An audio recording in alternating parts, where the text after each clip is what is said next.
നീസേ എവിടെ പോന്നു? ഫിഷിങ്ങിന് പോവാ. വരുന്നോ? വായോ. അങ്ങനെ ഞങ്ങൾ നേരെ അൽക്കൂത്തിലോട്ട് വിട്ടു. ഇവിടെ അടുത്തായതുകൊണ്ട് അതായിരിക്കും ഏറ്റവും നല്ല സ്ഥലം എന്ന് പറഞ്ഞിട്ടാണ് ഞങ്ങൾ അങ്ങോട്ട് പോയത്. അങ്ങനെ ഞങ്ങൾ അവസാനം അൽക്കൂത്തിലെത്തി. അവിടെ അകത്ത് കയറാൻ കുറച്ച് ബുദ്ധിമുട്ടാണ്, കുറച്ച് ടൈം എടുക്കും. കാരണം പാർക്കിംഗ് കണ്ടുപിടിച്ച് നമ്മളവിടെ പാർക്ക് ചെയ്യാൻ ഇച്ചിരി ബുദ്ധിമുട്ടാണ്. അതുകൊണ്ട് കുറച്ച് ടൈം എടുത്തായിരുന്നു.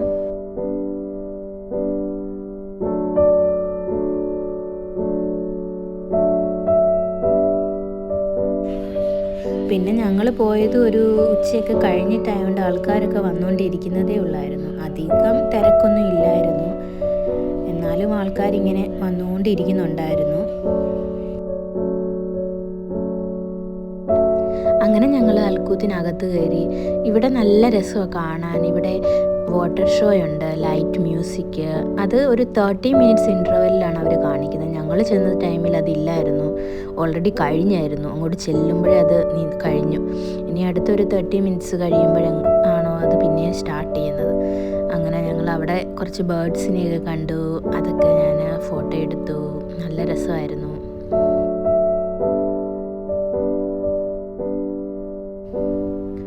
പിന്നെ ഞങ്ങൾ നേരെ ബീച്ചിലോട്ട് ഇറങ്ങി. അവിടെ കുറേ ക്രാബ്സിനെയൊക്കെ കണ്ടായിരുന്നു. അതിങ്ങനെ നമ്മൾ ഈ വീഡിയോ എടുക്കുന്ന ഇങ്ങനെ അങ്ങോട്ട് ചെല്ലുമ്പോൾ അത് ഉള്ളിലോട്ട് കയറി പോകായിരുന്നു. പിന്നെ കുറച്ചൊക്കെ എടുത്തു. അങ്ങനെ ഞങ്ങൾ ബീച്ച് സൈഡിലോട്ട് പോയി. അവിടെ എല്ലാം വേലി ഇറങ്ങി കിടക്കുമായിരുന്നു. കടൽ ഒത്തിരി ഇറങ്ങി പോയിട്ടുണ്ടായിരുന്നു. അപ്പോൾ ഒരുപാട് ഈ കടലിൻ്റെ അടിത്തട്ടിലുള്ള കുറേ ചെടികളും അതുമെല്ലാം അവിടെ കാണാൻ പറ്റുമായിരുന്നു. പിന്നെ ഞാൻ ആദ്യമായിട്ട് ഇതിനെ കാണുന്നത് കേട്ടോ.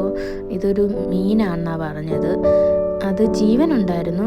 ഇതിൻ്റെ പേരറിയാവുന്നവർ കമൻറ്റ് ചെയ്യണേ.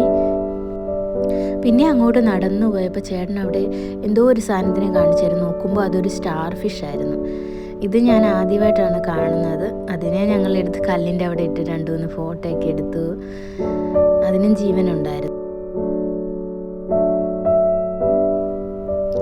ഒന്നിനെ അങ്ങോട്ട് പിടിക്കാൻ പറ്റുന്നില്ലായിരുന്നു, കാരണം എല്ലാം ഓടി കല്ലിൻ്റെ അടിയിലോട്ട് കയറുമായിരുന്നു. അപ്പോൾ നമ്മൾ ഈ കല്ല് പൊക്കുമ്പോഴാണ് ഇതുങ്ങളെല്ലാം നമുക്ക് കാണാൻ കഴിയുന്നത്.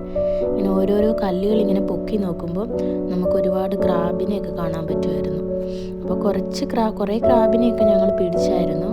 പിന്നെ നേരെ പോയി ഫിഷിനെ പിടിക്കാമെന്ന് വെച്ചുകൊണ്ട് ഞാൻ ഇങ്ങനെ ട്രൈ ചെയ്ത് നോക്കി. പക്ഷെ ഒന്നും കിട്ടുന്നില്ല, കാരണം അത് ഇട്ടതെല്ലാം ആ കല്ലിൻ്റെ അടിയിലായിട്ട് സ്റ്റക്കായിപ്പോയി. പിന്നെ വലിച്ചിട്ടൊന്നും വരുന്നില്ലായിരുന്നു.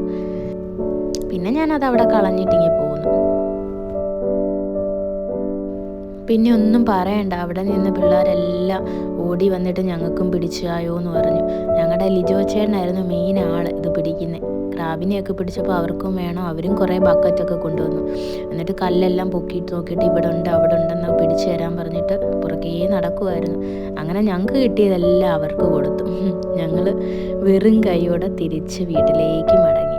Bye bye.